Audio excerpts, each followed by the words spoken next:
I remember the first time I got like a sort of like a consolidated attack was even before my elections. I made a TikTok video, and that was the first time I was like have a coordinated attack on my social media. And I'm very frank about this, and I remember how that really broke my spirit, and that really made me very, very anxious about continuing in this pathway. Because I remember the things that they were saying about me are like really vile things that you can never really imagine someone to say about you. You know, things like, oh, if I can just say it, it's very crude, but things like, oh, baru umur 25 tahun nampak macam dah menyusukan anak 10, things like that, you know. And those kind of things just, regardless of how much you feel like you've prepared for it, it just really affected you mentally, it really affected you emotionally. And I think the worst part about you being in politics and you receiving these kind of attacks are the fact that as politicians, people expect you to just push through, people expect you to just put up this wall. And I remember when I was talking about it to a senior politician, and she told me that, oh, biasa lah Amira, benda ni biasa. It's a lady, you know, she was like, benda ni biasa. Kalau you nak succeed in politics, you have to go through this. But for me, I do not want this to be normal, right? I do not want this to be normal for my generation or for the people of the next generation. Because I understand what it feels like. And I can just imagine how other young women who first started to join politics feel about continuing their journey in politics if they keep on having to do this. And worst part is, I think this is something that I know maybe Joanna can share with this experience as well. Pam also can share this experience as well. If you are not a public figure, you might be able to process this in therapy. Yeah. But when you're a public figure, if you go to therapy, people will like say one thing about you as well. Things like, lah, dia ni pergi terapi boleh ke jadi adult? Dia ni pergi terapi boleh ke jadi MP? Macam mana nak memimpin negara kalau mental tak kuat? Things like that, you know.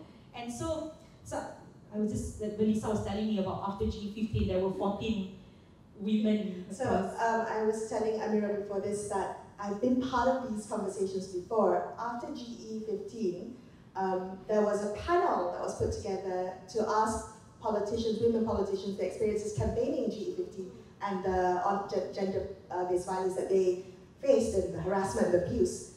There were 14 politicians from across the aisle. It became the longest trauma sharing session I'd ever been part of.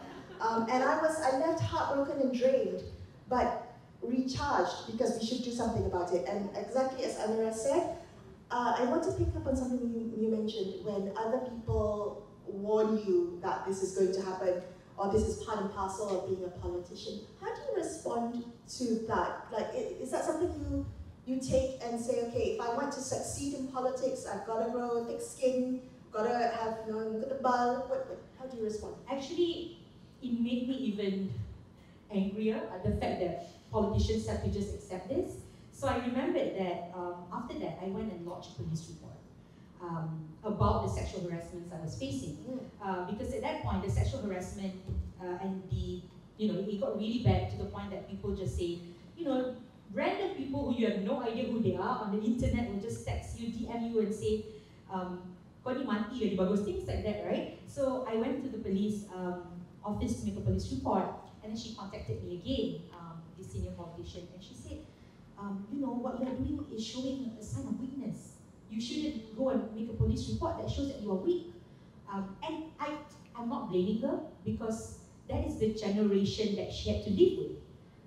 In that generation, women have to be like, in order for you to be a strong politician, you have to be this iron woman, right? Like, that's the only way you can be acknowledged as a politician in Malaysia at that point of time. But I was telling them, I remember that during that time, the press conference I did, I told them that when I launched this police report, I'm not just doing it for me, right? I'm doing it for all the other young women that will have to come to politics, that will have to face this. Because if I continue that cycle of tak apalah, benda ni kena biasakan diri, then more women will be affected by it. And even when I made that police report, other women are still affected, right? I feel that there has to be, I was telling Melissa, maybe we should create a group therapy or something about women in politics. At Because least a WhatsApp group. Yeah, I know, WhatsApp group. and then they can support each other. At least a WhatsApp group. Because unfortunately we are facing the same things, and this is like across the board, whether you are from a traditional big party like UMNO or whether you're from a small new party like Muda, we'll face the same things.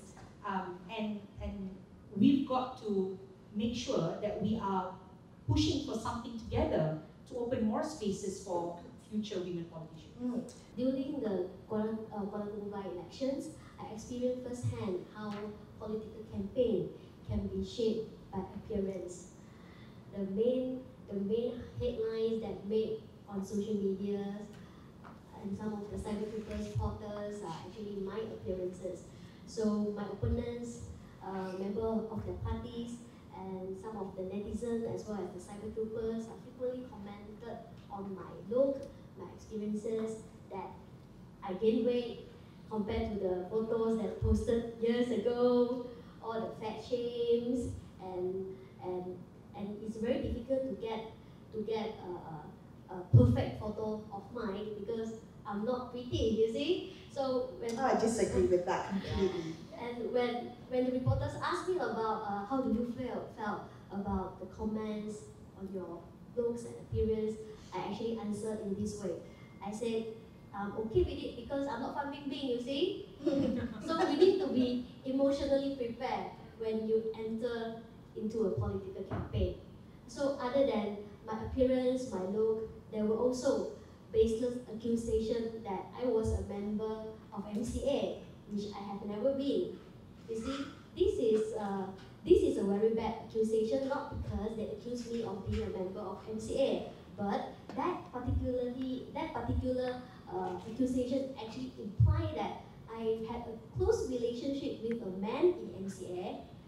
It is someone I never know. I did not know at all. So that implied that I have a very maybe complex relationship, and that actually attacked my personality.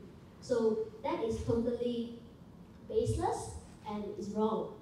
But during a very intense campaign times, we don't have much time to respond, you see, and it spread like wildfire on social media. And it is not true that I'm having complex relationship with other men. And in fact, I'm a young, happily married woman. So this is the experiences I encountered during the Kuala Lumpur by-elections. And to be, in fact, I'm emotionally affected during the campaign, and it is very upset during the first 3 days